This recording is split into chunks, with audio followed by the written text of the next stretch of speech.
many problems that human beings are suffering is simply because we have lost that awareness as to how to be in sync with the many forces. If you become in rhythm with life, you will also wake up somewhere after 3 a.m.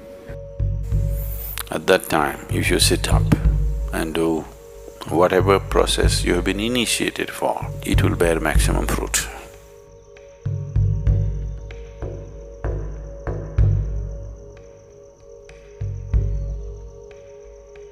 In the way the planet is spinning and what is happening, something very fundamental changes somewhere between 3:20 to 3:40.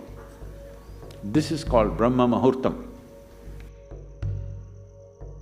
This is relevant only up to 33 degrees latitude.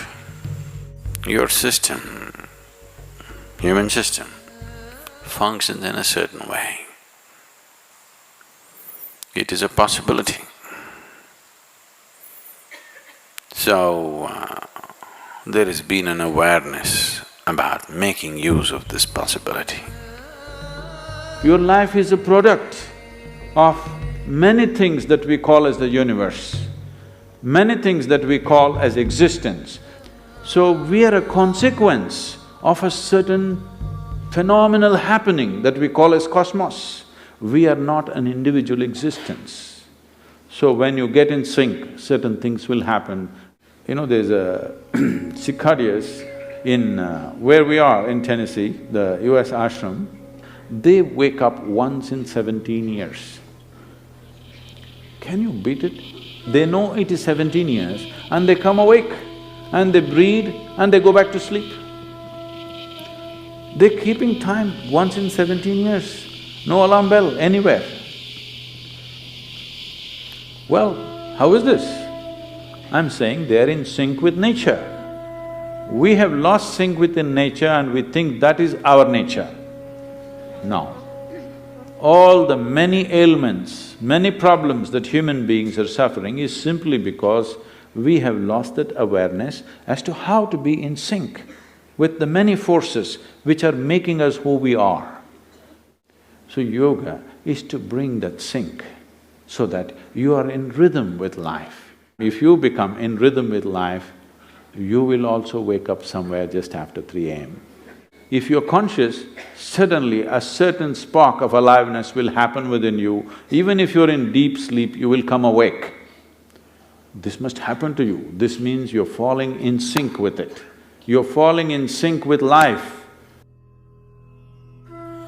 So what should I do?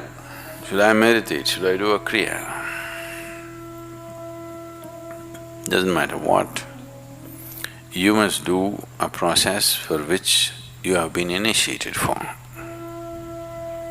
Because initiation means you were not just taught a practice, it was introduced into your system, it was implanted in your system.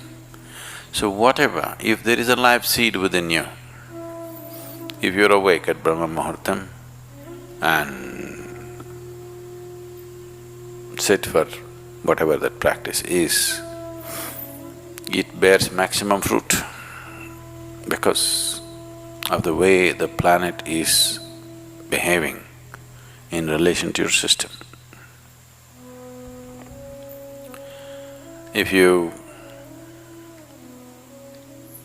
become aware in a certain way, a certain level of awareness is achieved within you, you will see, you will simply know when the time is. If you go to bed at the right time, you don't have to look at your watch. You will always know when it is 3:40, because the body will behave in a different way. At that time, if you sit up and do whatever process you have been initiated for, not what you picked up from a book, it will bear maximum fruit. The seed will get the necessary support at that time for it to sprout or spurt up more rapidly than at other times. This is only for the initiated. If you're not initiated, you're a book yogi, then 340, 640, 740, not so much of a difference. Sandhya kalas are more important for such people. Sandhya means 20 minutes before sunrise, 20 minutes after sunrise, or 20 minutes before sunset and 20 minutes after sunset. The same goes for noon and midnight, but they're of a different nature. So these two twilights are better for the uninitiated. 340 is good for those who've been powerfully initiated.